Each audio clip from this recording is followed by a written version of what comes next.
Seguimos con abdomen agudo. El abdomen agudo es una de las partes que más van a atender bueno, no van a tener muchos pacientes sobre el tema, pero cuando los identifiquen, deben recordar bien su parte teórica. Lo más común, evidentemente, es la apendicitis, ¿ya? La apendicitis.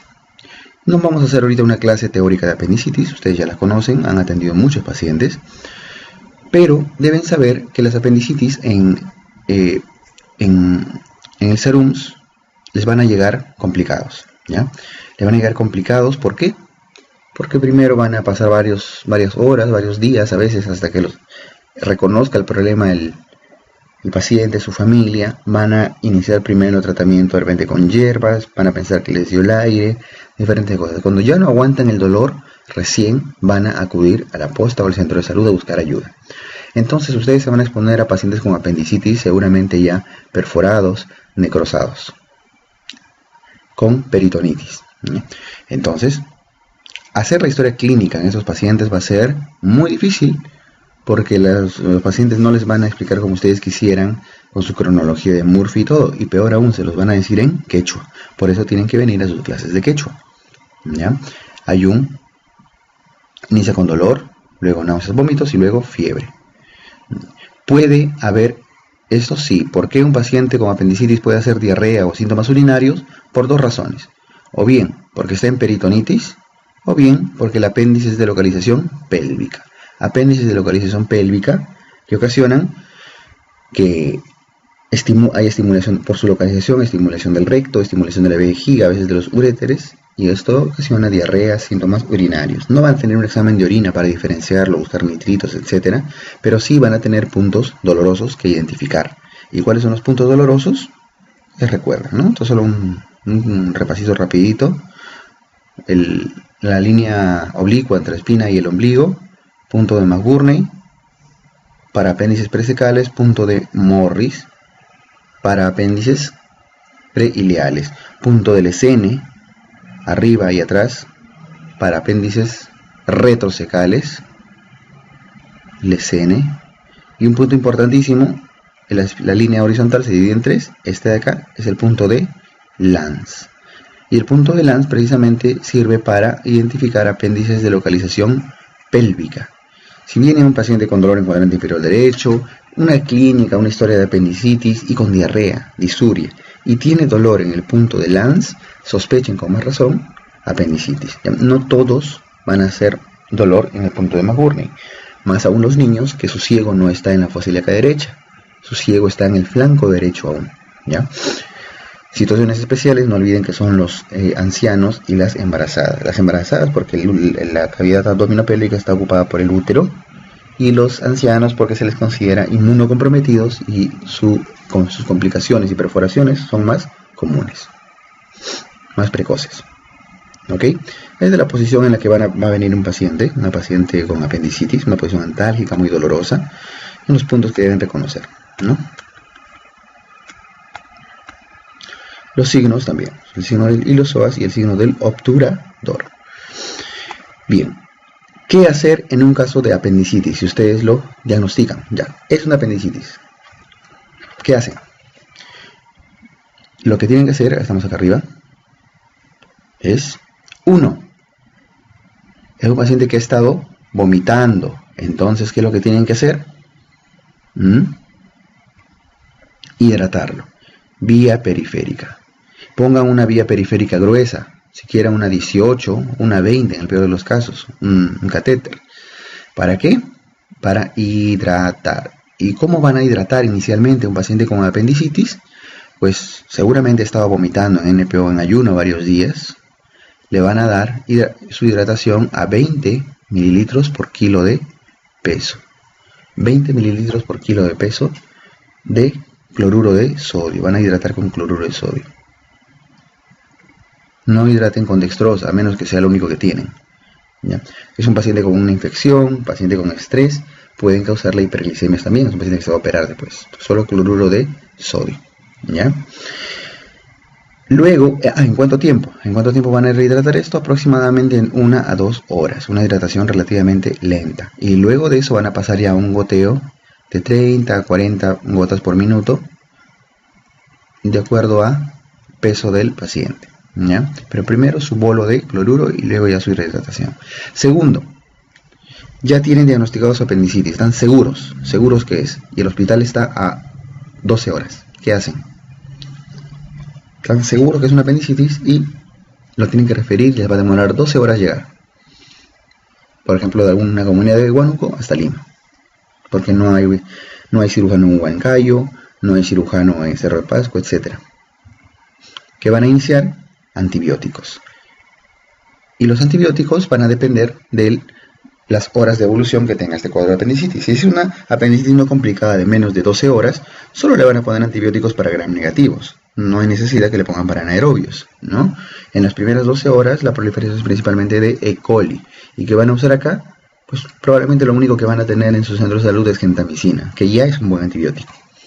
¿Ok? Si tienen amicacina, será amicacina, ceftriaxona, cipro, lo que tengan a la mano. Pero de preferencia, gentamicina, basta.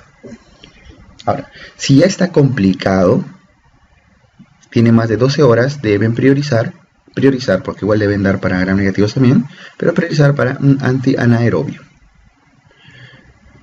Metronidazol, clindamicina, etc. Pero con lo que más van a contar en su centro de salud, y a veces lo único que van a tener es cloranfenicol. El cloranfenicol tiene historia de causar efectos adversos serios. Sin embargo, es un buen antibiótico que vale la pena que lo usen en casos de apendicitis. Les va a ir bien, ¿ya? Esos antibióticos, no se olviden. 5. ¿Qué más? ¿Le ponen o no le ponen analgésicos? Sí, denle AINES. Yo sé que estamos acostumbrados a que nos digan, si les damos antibióticos ocultamos el cuadro, ¿no? Esto es una verdad relativa, ¿ya? Los analgésicos, si ustedes a un paciente con dolor abdominal les dan, por ejemplo, Panadol, Metamizol, lo único que van a conseguir es solo disminuir el dolor espontáneo. Luego, al examen, a la palpación, si ustedes buscan su punto de Maburney, etc., lo van a conseguir. El AINE no va a disminuir de ninguna manera el dolor a la palpación, el dolor al examen. Van a poder encontrar su Maburney, su Lanz, su Bloomberg, su Rosen, su dolor, todos sus signos. Entonces, todo lo contrario, más bien un paciente sin dolor o con menos dolor espontáneo, que ustedes le han dado un AINE, va a estar menos ansioso, más colaborador, más aún si es que es niño, ¿ya? Entonces, no tengan miedo en darles AINES, ¿ok? A las mamás le decimos, no, pero señora, ¿cómo le va a haber dado Panadol? Ahora por su culpa no lo puedo diagnosticar, tengo que esperar 6 horas a que se metabolice el fármaco. No, pues, así no es, ¿ya? Denle sus analgésicos, denle sus AINES, denle tranquilidad a la familia, ¿ya? Esto no les va a enmascarar el cuadro, no les va a dificultar el diagnóstico. Ojo, que esto es una recomendación para la vida real, para la vida diaria, para la atención de sus pacientes. Para el examen, esto está en el banco de preguntas, ha venido en Ename Salud varias veces. Para el examen, los exámenes que ustedes vayan a dar, sí está contraindicado el uso de analgésicos en el estudio preoperatorio de un paciente, ¿ok? A menos que sea un dolor muy controlable, suave, ¿no? Que el paciente no le moleste tanto. Y con más razón, si está haciendo fiebre, un antipirético, ¿no? No, sin miedo, no tenga miedo de usar. Entonces, ese es el manejo inicial de un paciente con apendicitis, y así es como se va a referir a un lugar donde lo vayan a operar. Obviamente, cuando lo vayan a operar al paciente, explíquenle desde el inicio, desde que está saliendo de su pueblo, explíquenle qué es lo que tiene, por qué se está yendo y qué le van a hacer. Tiene que el paciente estar bien informado desde el inicio, ¿ya? Ok. Siguiente. Patología de vía biliar. Aquí, simplemente para que recuerden las diferencias entre colelitiasis, colecistitis, coledocolitiasis, colangitis, ¿no? La colelitiasis no es nada más y nada menos que la litiasis vesicular. Es un hallazgo asintomático, sin ningún síntoma asociado. Se hace una ecografía, algo, y las personas a veces ya tienen antecedente. Entonces, Colecistitis es cuando hay un cálculo impactado en el bacinete o en el conducto cístico. Ya está obstruyendo el conducto cístico, por lo tanto esta vesícula se inflama.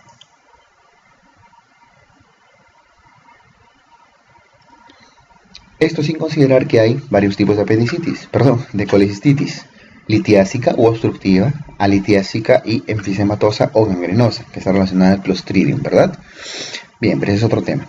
El coledocolitiasis cuando el cálculo está impactado en la vía biliar principal, hepático como un coledo, y la colangitis cuando ya hay una inflamación o infección de los conductos biliares, la colangitis supurativa aguda ascendente, que es el nombre completo. En todo caso, ¿qué es lo que más frecuente van a manejar en sus centros de salud opostas? Cólicos vesiculares. Pacientes que ya saben que tienen su cálculo, ya se han hecho ecografías hace tiempo, pero simplemente no se han operado porque no han podido, porque no han tenido dinero, porque no han tenido tiempo, ¿ya? Pero pasa la fiesta patronal en la cual se van a meter su atracón, ¿no? Su pachamanca, qué sé yo. Al día siguiente de la fiesta patronal, esas personas van a su centro de salud completamente adoloridos del hipocondrio derecho, con náuseas, vomitando, muy adoloridos. Entonces, el cólico, eso lo van a manejar inicialmente como un cólico vesicular, ¿ya? ¿Y qué es lo que van a darles? Un antiespasmódico, iosina y un AINE. Iosina porque es lo único que van a tener, allá no van a encontrar piridán compuesto, buscapina, a menos que ustedes lo lleven como stock, ¿no?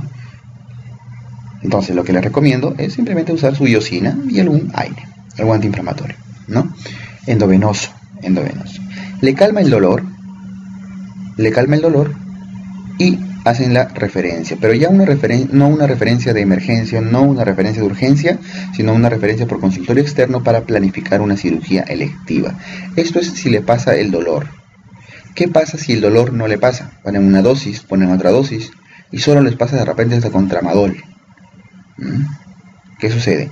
Ya deja de ser un cólico vesicular, se convierte en una colecistitis. Si el dolor persiste o va en aumento, estamos ante una colecistitis. Y esto sí, refiéranlo. Y aquí la referencia ya no es a consultorio, sino a urgencias o emergencias, ¿no? Refiéranlo, pero ya la referencia es, aquí le deben agregar, similar al caso de la apendicitis, un antibiótico. ¿Y qué antibióticos le van a dar acá? La flora bacteriana normal común de la vía biliar es E. coli y Klebsiella principalmente, ¿no? Entonces, gram negativos. Aquí el antibiótico que van a darles es solamente para gram negativos, gentamicina, amicacina, lo que tengan, ¿ya? Por supuesto con su respectiva hidratación, su vía periférica y traslado. Entonces tengan en consideración esto. Si el dolor pasa con un analgésico AINE y luego, por supuesto, sus respectivas recomendaciones de dieta, hipograsa, blanda, todo lo que ustedes ya saben, hacen una referencia por consultorio externo. Pero si el dolor persiste, hay colecistitis, tienen que hacer una referencia a urgencias al hospital con sus antibióticos respectivos. Por supuesto que la sospecha de coledocolitiasis y colangitis, en las cuales al dolor, las náuseas, vómitos, se agrega ictericia en el caso de la coledocolitiasis y fiebre en el caso de la colangitis, entonces ni hablar. Estamos hablando de casos más complicados donde tiene que haber una referencia urgente, ¿ya? Para procedimiento, manejo médico, quirúrgico, ¿ok? Dependiendo de lo que requiera. Y si necesita una CEPRE, probablemente se va a tener que ir incluso a la capital de la región o a una ciudad grande donde le vayan a hacer una CEPRE, ¿no es cierto? Bien. Aquí el título está mal, no es patología de vía biliar, me corrijan por favor, es patología diverticular.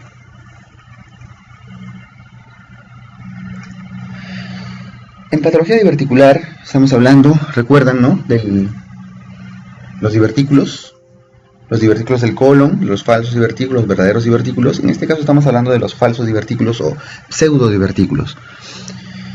¿Por qué se originaban estos falsos divertículos o pseudodivertículos? ¿Se acuerdan? Pues básicamente era por debilidad de la pared muscular, ¿no? Defectos a nivel de la unión de las fibras musculares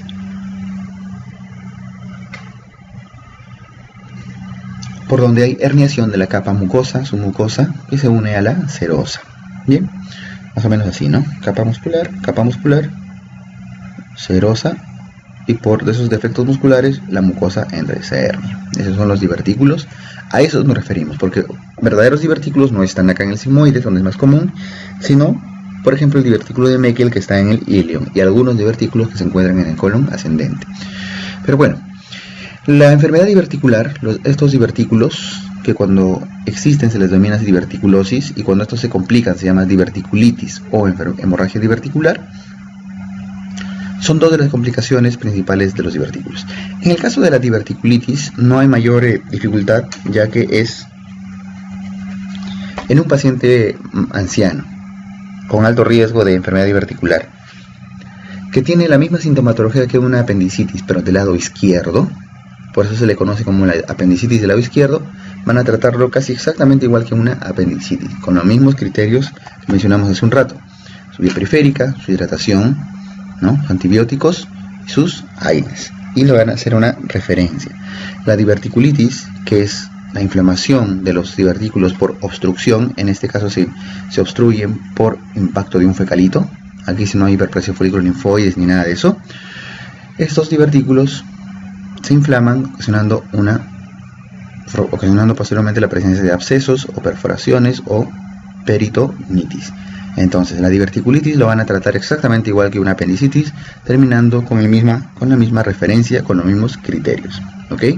Bien, la cosa cambia cuando hay una hemorragia diverticular. La hemorragia diverticular es la causa más frecuente de hemorragia digestiva baja masiva. ¿Ya? Hemorragia digestiva baja masiva. Obviamente más frecuente en mayores de 60 años. La clínica del sangrado, hemorragia digestiva baja, hematoquesia. Pero lo que les importa a ustedes es el tratamiento. La mayoría cede sola. ¿Ya? ¿Y en cuánto tiempo cede? Más o menos máximo en 1 hora. Si ustedes tienen un paciente con una hemorragia baja masiva, yo les sugiero en realidad que le pongan una doble vía periférica. Porque si es que no va a ceder sola, lo que va a venir es una hemorragia severa que el paciente lo puede chocar. Y ustedes tienen que tener capacidad de una infusión de fluidos a alta velocidad. Entonces les sugiero una doble vía periférica. Además, es un paciente que probablemente se vaya a operar después, así que necesita un adecuado manejo, ¿ya? Doble vía periférica y su infusión de cloruro de sodio al 9 por 1000 o 0.9%, que es lo mismo, ¿no es cierto? Bien. ¿Qué pasa si... ¿Qué es lo que van a hacer con un paciente con hemorragia diverticular? Lo primero que van a tener es, mientras ponen todo, mientras organizan una referencia, tenerlo en observación. De ninguna manera estos pacientes pueden irse de alta ni a reposar, no, tienen que reposar en el centro de salud. Tenerlo en observación máximo 1 hora mientras hacen sus trámites, esperando a que esta hemorragia ceda. Normalmente cede luego de este tiempo. Pero ¿qué pasa si luego de 1 hora la hemorragia persiste en la misma cantidad? El paciente empieza a comprometerse hemodinámicamente, está taquicárdico, hipotenso, pálido. Tienen que referirlo lo más rápido posible. Referencia. Porque el paciente puede entrar en shock. ¿Ya? En shock. Referirlo obviamente con reposición de volumen. ¿Sí? Bien. Ya en el centro de salud, en el hospital donde lo van a manejar, de repente lo operan, se le hace una colonoscopía, etc. Ojo que no toda hemorragia digestiva baja es una hemorragia diverticular. ¿Cuál es la principal causa de hemorragia digestiva baja? Las hemorroides, ¿no? Si ustedes tienen un sangrado rectal, lo primero que tienen que hacer es pensar en hemorroides. Pero las hemorroides no sangran masivamente, a menos que haya ruptura grande de un plexo hemorroidal. Pero aún así, si es que es masivo, piensen en divertículos, ¿ya? Hemorragia diverticular. Obstrucción intestinal. Las causas de obstrucción intestinal, en general, recordando, son pues la presencia de bridas y adherencias, sobre todo bridas y adherencias postquirúrgicas, ¿no? Pero si se trata de intestino delgado, también son las bridas y adherencias, en segundo lugar las hernias. Y en el intestino grueso, la causa más frecuente de obstrucción intestinal son los vólvulos. ¿Y de qué vólvulo estamos hablando? Vólvulo de sigmoides, ¿ya? volvulo de sigmoides. La obstrucción tiene una clínica que se caracteriza generalmente por una triada. No es una triada diagnóstica, pero siempre está presente, o en todo caso les debe hacer sospechar la presencia de dolor abdominal, vómitos y distensión, ¿ya? El dolor es típico, todo abdomen agudo, sea inflamatorio, obstructivo, traumático, lo que fuere, es agudo precisamente por el dolor, ¿ya? Vómitos, los vómitos pueden ser desde biliosos hasta fecaloideos, según sea más distal, son más precoces. Los vómitos son más precoces y la obstrucción es más alta, proximales al ángulo de Treitz, y son más tardías si es que la obstrucción es baja, ¿no? Cuanto más baja la obstrucción, es más tardío y con más posibilidad de que sea fecaloideo. La distensión es más evidente cuando es más distal. Esta, por ejemplo, es una distensión generalizada. Seguramente la obstrucción está a nivel del ilion, del colon, del recto. En cambio, si la obstrucción es alta, por encima del ángulo de Treitz, la distensión es solamente epigástrica, o a veces simplemente no hay distensión. Ese como dato. La presencia de ruidos giroaéreos, los ruidos giroaéreos que regularmente se encuentran en el cuerpo de 10 a 20 ruidos por minuto, normalmente, a veces hasta más. En casos de obstrucción intestinal están aumentados en tono, pero en frecuencia están disminuidos. O sea, son poquitos, pero suenan fuerte. Por eso la explicación de los llamados timbres metálicos. ¿Ya? Bien. ¿Por qué se caracteriza una obstrucción intestinal? Primero, abundante retención de aire y agua. Aún si el paciente esté en ayuno, si esté sin consumir ningún tipo de líquido, puede haber algún tipo de obstrucción. ¿Por qué? Solamente en saliva hay una producción diaria de 1 litro de líquido. Luego viene la producción de ácido clorhídrico, de jugo pancreático, de líquido biliar, la propia secreción del yeyuno, del duodeno y yeyuno, que son porciones intestinales muy secretoras. Entonces, aproximadamente de 7 a 8 litros de líquidos circulan por el intestino diariamente, aún sin haber consumido algo externo. Entonces, imagínense una obstrucción a nivel del duodeno, del ilion, estaríamos reteniendo en 24 horas como 8 litros de líquido, lo cual es un montón, ¿verdad?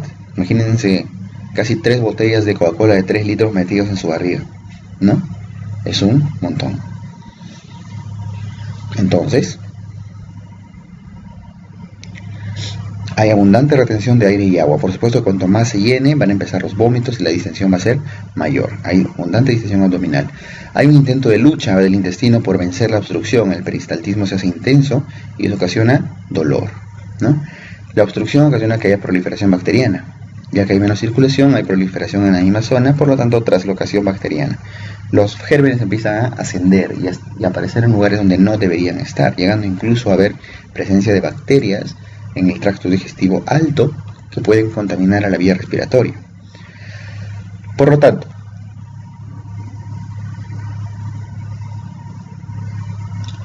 ¿cuál es el manejo de una obstrucción intestinal? El manejo prehospitalario. El manejo prehospitalario termina acá. Lo primero que tienen que hacer es obviamente tenerlo en ayuno, NPO, ¿no? Nada por vía oral. En segundo lugar, más urgente incluso que la sonda nasogástrica es hidratarlo. Es un paciente que ha estado vomitando, igual que una apendicitis, días seguramente, horas, por lo tanto requiere una adecuada hidratación. Y la hidratación tiene que ser endovenosa, obviamente no va a ser vía oral porque está obstruido, ¿cierto? Luego que han accedido a una vena periférica y lo están hidratando, recién consideran la opción de ponerle una sonda nasogástrica si es que hay abundantes vómitos, ¿ya? O sonda orogástrica si es que es un recién nacido, máximo hasta el mes.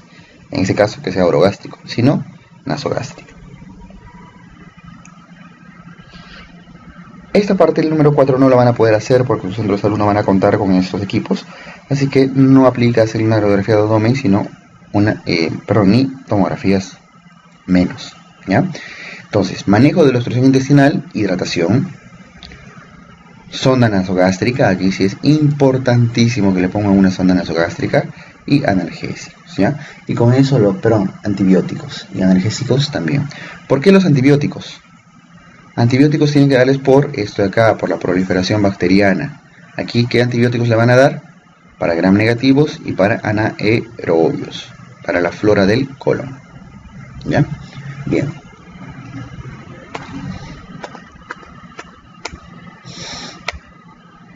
Un cuadro típico que ustedes van a ver con frecuencia acá son los volvulos intestinales, que son más frecuentes a nivel del sigmoides, epidemiológicamente aquí precisamente en la sierra, ¿sí? En la sierra es donde van a hacer sus serums en la mayoría de lugares. Tienen una clínica de observación simple, distensión y dolor. Puede llegar a la clínica de observación estrangulada, puede haber fiebre, leucocitosis y sangrado. Bueno, esto no lo van a poder demostrar, la leucocitosis, pero sí tiene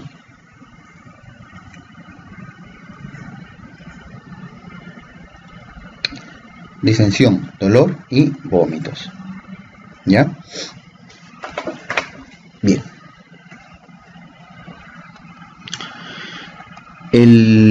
Los volúmenes intestinales es algo que tienen que reconocer bastante, porque los que van a hacer serums en la zona de la sierra van a ver muchos casos.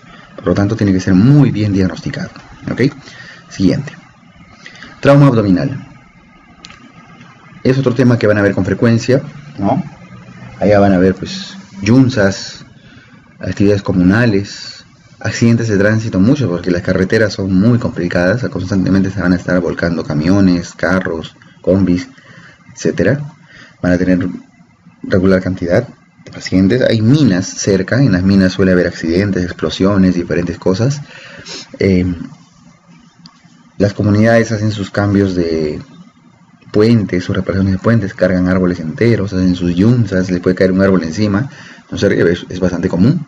Entonces el protocolo de manejo del trauma abdominal lo tienen que tener bien claro, ¿ya? Y eso es solo con recordar.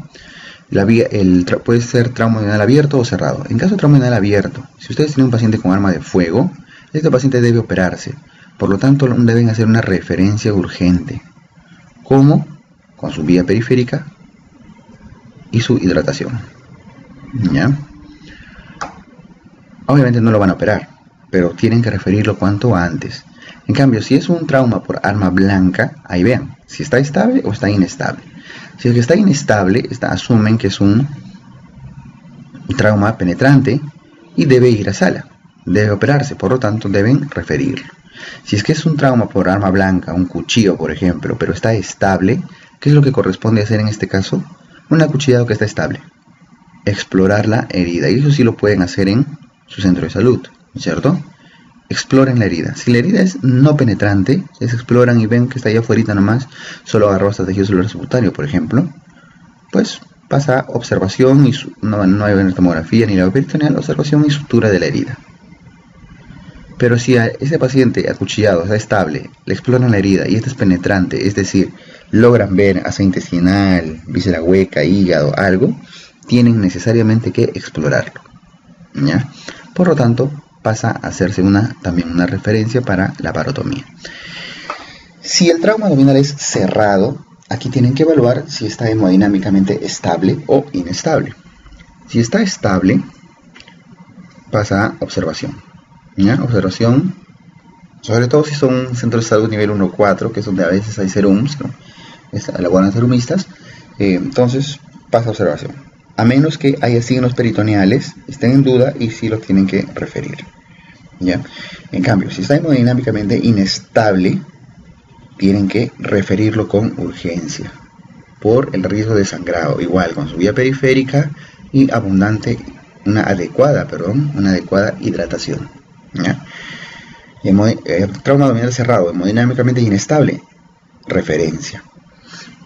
¿Ok? Listo. Seguimos.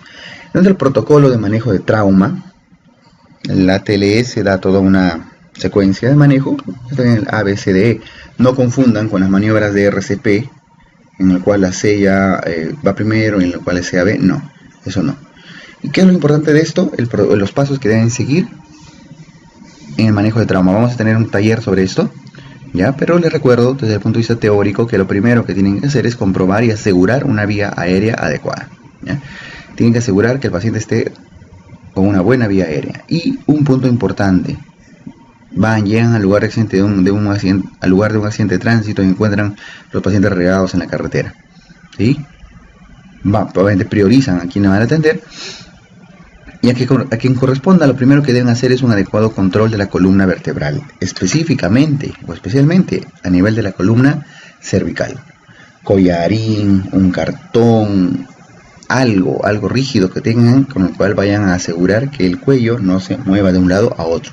Control cervical, ¿ya? Dicen collarín, pero muchas veces no van a contar ustedes con un collarín, ¿no?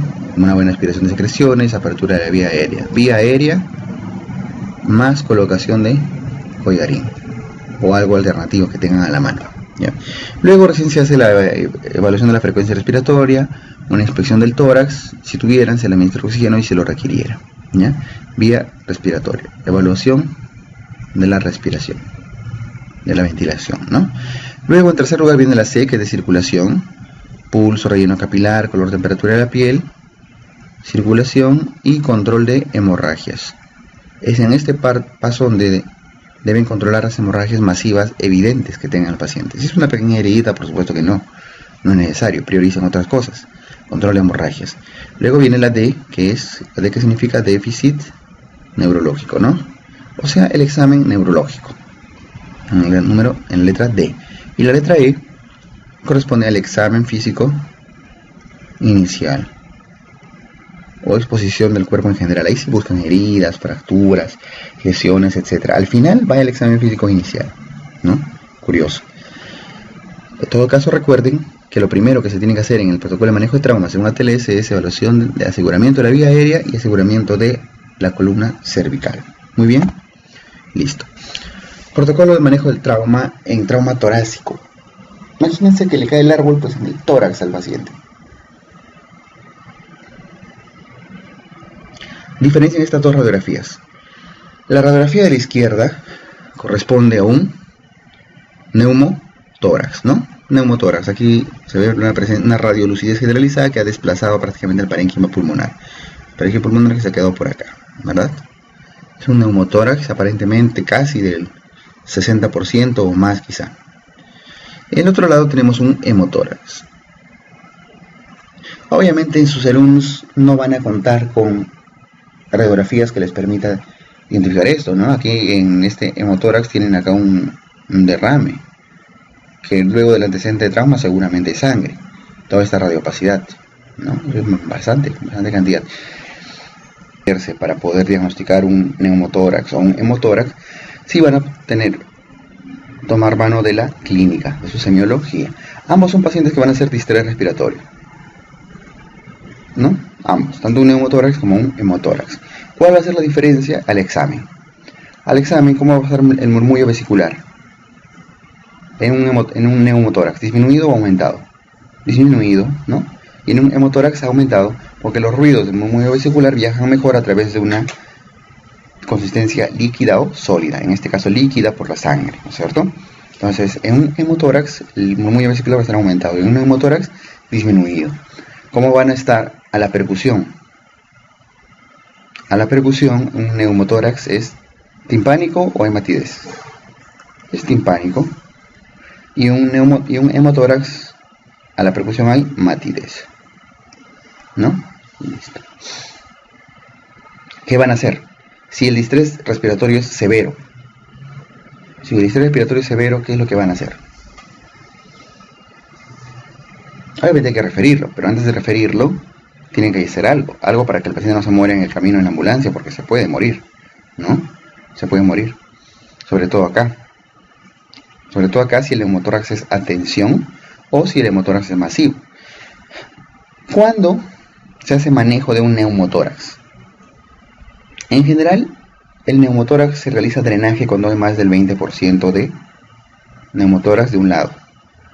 Sin embargo, ustedes no van a poder calcular eso, pero si es que el distrés respiratorio es severo, tiene disminución del murmullo vesicular, está timpánico, ¿no? Se está poniendo cianótico, estamos probablemente ante un paciente con un neumotórax a tensión, está comprimiendo todo el mediastino al otro campo pulmonar y no permite una adecuada ventilación. ¿Qué tienen que hacer acá? Punzar, ¿no es cierto? Punzar, poner una aguja en el segundo espacio intercostal, neumotórax a tensión,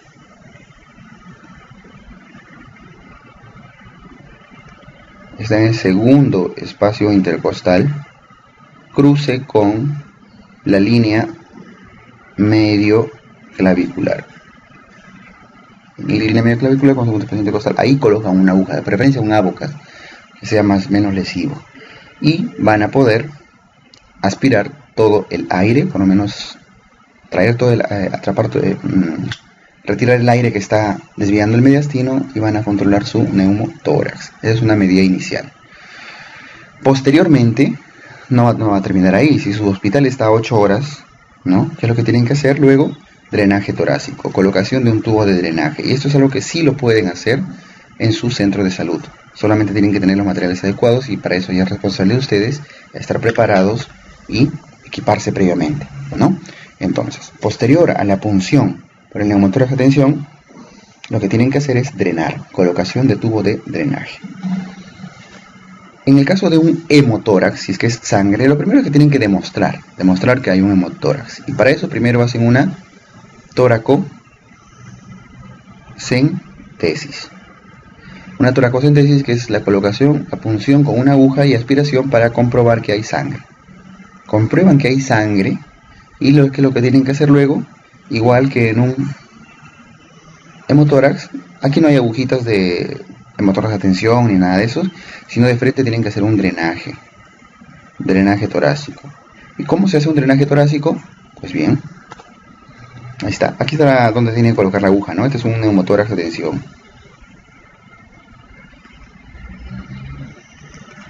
Dado que el neumotórax está empujando el mediastino, aquí no hay ninguna posibilidad de perforar el mediastino, algún vaso importante, no, nada de eso. Si lo ponen adecuadamente en la línea correcta, que es la línea medio clavicular, segundo espacio intercostal, ahí no va a haber ninguna complicación, ¿ya? El tubo de drenaje se coloca de preferencia en este triángulo, formado por la axila, ¿no? Y se forma un triángulo a nivel de 4 de 5. De 4 de 5 se traza una línea que se une con la axila, formando un triángulo. Este triángulo es conocido como un triángulo de seguridad.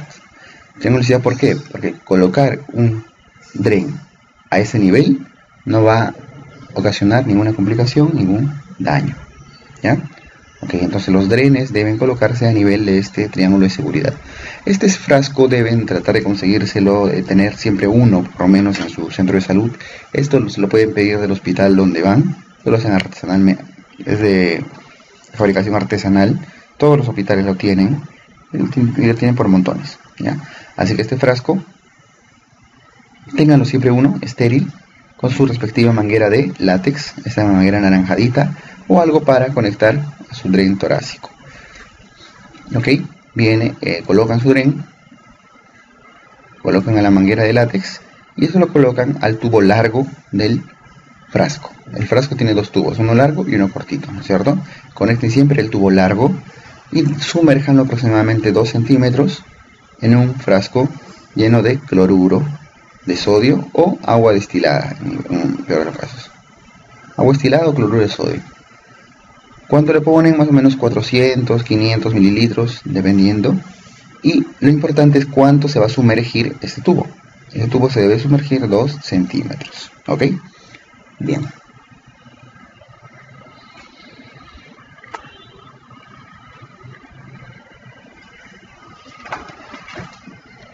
Trauma de vía urinaria.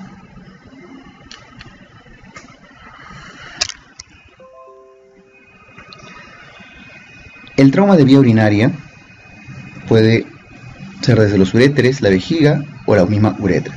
Si es de los uréteres, esto generalmente va a dar una hematuria, ¿no? Es poco lo que van a poder hacer, esto a veces siempre se va a tener que referir, pero donde sí van a poder hacer algo por ayudar al paciente es si es que el trauma es a nivel de la vejiga o la uretra.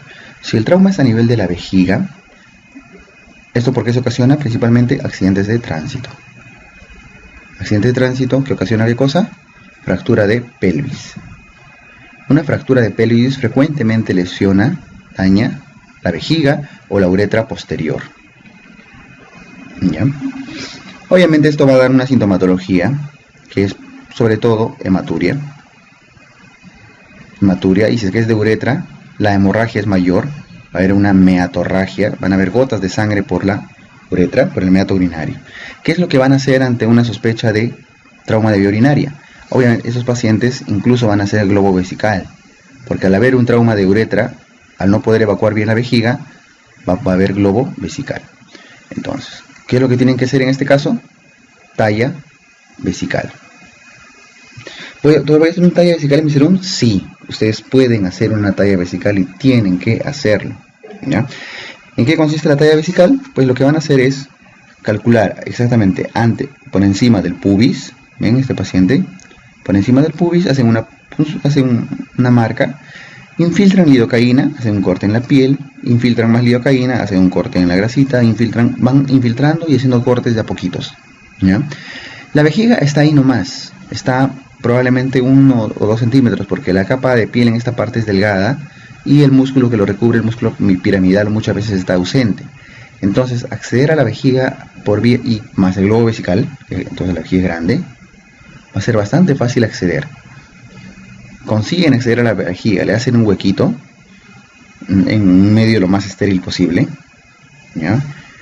E introducen cualquier sonda, Foley, Nelaton, cualquier catéter que tengan a la mano de alimentación, lo que sea, con tal de evacuar la orina. Ante sospecha de trauma de vejiga o de uretra, ustedes tienen que ser capaces de hacer su talla vesical. Ven acá como luego de un corte bastante delgadito, nada profundo en realidad, se está exponiendo la vejiga. ¿Ven? Entonces aquí está acordando, aquí tiene la vejiga abierta, por esa zona se pone la sonda, una sonda Foley por ejemplo. No tengan ningún miedo de acceder a esta zona, todo lo contrario, están salvándole la vida a un paciente, ¿ya? Un detalle: si es que tienen trauma de uretra, accidente de tránsito, fractura de pelvis, meatorragia, imposibilidad para orinar, dolor, contraindicado, ¿qué cosa? Contraindicado el uso del sonda Foley por vía uretral. O sea, no le van a poner una sonda por acá. Si la fractura es acá, perdón, el trauma es acá, a nivel de la uretra, la sonda peor va a terminar dañando más la uretra. Está contraindicado el uso de sonda Foley. Aquí lo que tienen que hacer de frente es talla vesical, bajo esta técnica, ¿sí? Infiltran capa por capa y van cortando, haciendo un huequito a su bisturí, hasta que de un momento a otro sienten que ¡fum!, sale orina, y a veces sale a chorro, les cae en la cara todavía, ¿no? Ahí ponen su sondita Foley, una gasita comprimiendo para que pare el sangrado después de unos 3, 4, 5 minutos, y punto, se acabó. Con eso lo derivan, lo refieren, pero ya le están salvando los riñones, le están salvando la vida, ¿ok? Listo. Las hernias, dentro del manejo de las hernias de la pared abdominal, lo más frecuente que ustedes van a ver son dos: hernias inguinales ya sean indirectas o directas, indirectas sobre todo en niños, ¿no? Y directas sobre todo en adultos. Las hernias indirectas siempre lo van a referir a un hospital de alta complejidad, porque son las hernias de los niños, hernias que van a tener que ser operadas por cirujanos pediátricos, por subespecialistas, ¿ya? En cambio, las hernias directas sí pueden ser manejadas por los cirujanos generales en cualquier momento. Las hernias, aquí lo que tienen que conocer en sus serums es cómo evitar que se encarceren, en todo caso cómo reducir las hernias, porque la emergencia va a ocurrir cuando lleguen los pacientes con su hernia encarcerada. Ellos tienen, por el tipo de trabajo que tienen en la chacra de alto esfuerzo y todo, ellos saben que tienen su hernia, pero recién van cuando se ha encarcerado, o sea, cuando no se puede reducir. Entonces ustedes tienen que reconocer cómo reducir estas hernias. Y la forma más adecuada de reducir una hernia inguinal es, primero, que el paciente tiene que estar relajado, para que todos los músculos estén relajados, su anillo inguinal profundo esté relajado, su anillo inguinal superficial, su saponeurosis, todo, ¿ya? Entonces, una hernia la reducción de una hernia tiene que ser con el paciente en ¿qué posición? Trendelenburg, ¿ya? Ponen una almohada, colchoncitos debajo, no sé, para que el paciente esté en esta posición, y solo por arrastre los intestinos van a jalar el contenido de la hernia para que se reduzca sola. Ustedes le pueden ayudar haciendo alguna pequeña maniobra, presionando suavemente con sus dedos la hernia, ¿ya? Más el peso y el peso de los intestinos, estos van a atraer el contenido inguinal, ¿ok? En niños la cosa se pone bien complicada porque los niños, cuando la hernia se encarcera, lloran de dolor, y al llorar la presión intraabdominal aumenta, haciendo una especie de efecto de Valsalva, ¿no? Entonces, la reducción de las hernias en los niños tiene que ser en paciente de preferencia sedado. Primero lo intentan con paciente despierto, lo cual es poco probable que lo logren, ¿no? Imagínense un niño de 1 año, no van a poder calmarle el dolor, va a seguir pujando, haciendo alta presión, entonces lo tienen que sedar. Idealmente debe ser sedado con algún tipo de sedante como midazolam, ¿no? El midazolam, ustedes ya lo conocen, una dosis de 0.5 mililitros, 5 miligramos por kilo de peso, solo aunque sea vía oral, y en un paciente ya, un bebé dormido, relajado, va a ser un poco más sencillo reducir la hernia. Si no logran reducir la hernia, igual tienen que hacer una referencia a un hospital cercano. Bien, listo chicos, hasta ahí vamos a llegar con la primera parte de cirugía. Posteriormente vamos a tener más clases de manejo del trauma general, manejo de traumatismos, manejo de fracturas, manejo de luxaciones, etcétera. Esto va a incluir un taller que próximamente vamos a armar los grupos para el taller práctico de vendajes, reducciones. Hay un taller de RCP, un taller de manejo del trauma también. No olviden que para que puedan diagnosticar adecuadamente sus patologías quirúrgicas tienen que hacer una buena historia clínica. Y se van a dar con la dificultad de que en algunos lugares para hacer la historia clínica tienen que saber quechua, ¿ya? Así que es importante que asistan también a sus clases de quechua básico, con lo cual van a aprender por lo menos algunas palabras básicas para comunicarse con sus pacientes, ¿sí?